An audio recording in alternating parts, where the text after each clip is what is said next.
बहुत पुराने समय की बात है। एक बड़े राज्य में एक कठोर और जिद्दी राजा राज करता था। उसके 3 बेटे थे और अब रानी फिर से गर्भवती थी। राजा को इस बार भी बेटा ही चाहिए था। एक दिन गुस्से में आकर उसने रानी से कह दिया, अगर इस बार बेटी हुई तो मैं अपने तीनों बेटों को मरवा दूंगा। रानी यह सुनकर बहुत घबरा गई। वह जानती थी कि राजा जब कोई बात कहता है तो उसे निभाता भी है। रानी दुखी थी। उसे समझ नहीं आ रहा था कि वह क्या करे। दिन गुजरते गए और जब प्रसव का समय पास आया तो उसने अपने तीनों बेटों को बुलाया और सारी सच्चाई बता दी। बेटों ने जब सुना कि अगर बहन हुई तो उनकी जान खतरे में पड़ जाएगी तो वे भी डर गए। रानी ने उन्हें सुझाव दिया कि वे जंगल चले जाएं और वहीं एक ऐसी जगह छिप जाएं जहां से महल दिखता रहे। अगर बेटी हुई तो वह महल पर काला कपड़ा लहराएगी और अगर बेटा हुआ तो लाल। तीनों बेटों ने मां के कहने पर जरूरी सामान लिया और रात के अंधेरे में चुपचाप महल से निकलकर जंगल की ओर चल दिए। उन्होंने जंगल में एक झोपड़ी बनाई और महल की छत की तरफ नजर रखते हुए दिन काटने लगे। हर रोज उम्मीद करते कि कहीं लाल कपड़ा दिखे, लेकिन कई दिनों बाद जब उन्होंने काले कपड़े को लहराते देखा तो समझ गए कि बहन पैदा हुई है। अब उनके लौटने का कोई रास्ता नहीं था। वे और गहरे जंगल में चले गए और वहीं बस गए। उधर राजकुमारी बड़ी होती गई। जब वह जवान हुई तो एक दिन अपनी मां से पूछ बैठी, क्या मेरे भी कोई भाई थे? रानी ने डर के कारण झूठ कह दिया, नहीं बेटी, तुम अकेली ही हो। राजकुमारी उदास हो गई।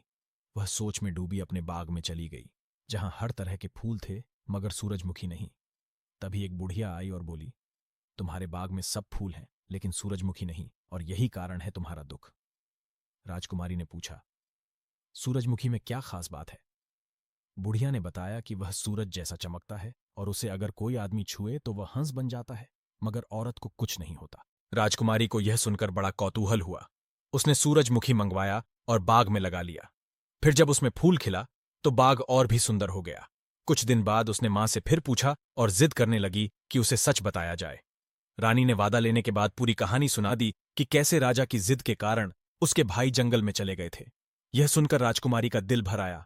उसने ठान लिया कि वह अपने भाइयों को ढूंढेगी, चाहे जान चली जाए। सुबह सवेरे वह सूरजमुखी का फूल लेकर जंगल की ओर चल दी।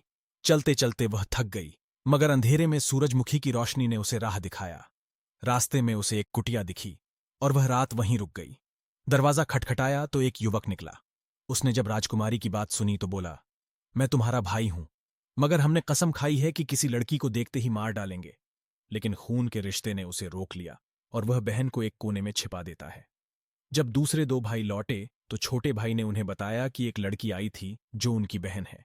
उन्होंने वादा याद दिलाया और फिर बहन को बाहर बुलाया। तीनों भाइयों ने बहन को गले से लगा लिया और साथ रहने लगे। राजकुमारी ने सूरजमुखी का फूल उन्हें दिखाया और वे उसे छूते ही हंस बन गए। राजकुमारी पछताई, लेकिन बुढ़िया की कही बात याद आई, अगर बहन 12 साल तक चुप का व्रत रखे तो भाई फिर से इंसान बन सकते हैं। उसने उसी दिन से चुप रहने का व्रत ले लिया। वह अकेले जंगल में रहने लगी और भाइयों को मोती खिलाने लगी। दिन बीतते गए। 12 साल की अवधि धीरे धीरे पूरी होने को थी। एक दिन एक पड़ोसी राज्य का राजा शिकार करते हुए वहां आया। उसने कुटिया देखी और राजकुमारी से बात करने की कोशिश की, लेकिन वह चुप रही। राजा उसे अपने महल ले गया। राजकुमारी ने चलते वक्त धनिया उठाया और रास्ते में गिराती रही ताकि उसके भाई रास्ता ढूंढ सकें। तीनों भाई रोज हंस की शक्ल में कुटिया आते, मगर बहन को ना पाकर चिंतित हो जाते। एक दिन उन्होंने जंगल में धनिया उगा देखा और उसके पीछे पीछे उड़ते हुए महल तक पहुंचे। राजकुमारी उन्हें महल की छत से दुपट्टा लहराकर बुलाती थी और मोती खिलाती थी। राजा को यह बात अजीब लगी। एक दासी ने यह दृश्य देखा और राजा को बताया कि राजकुमारी कोई राक्षसी है जो पक्षियों को बुलाती है। राजा ने यह सब खुद अपनी आंखों से देखा और डर गया। उसने राजकुमारी को मारने की योजना बनाई। पहले भूखे शेर के सामने फेंका, फिर सांप छोड़ा, लेकिन हर बार तीनों हंस आकर उसे बचा लेते। आखिर राजा ने उसे आग में दहकते लोहे के खंभे से बांधकर जलाने का आदेश दिया। उस दिन ही राजकुमारी का 12 साल का व्रत पूरा हो गया था। जैसे ही तीनों हंस उसके पांव से लिपटे, वह हंसी और वे तीनों इंसान बन गए। भीड़ ने यह चमत्कार देखा और दंग रह गई।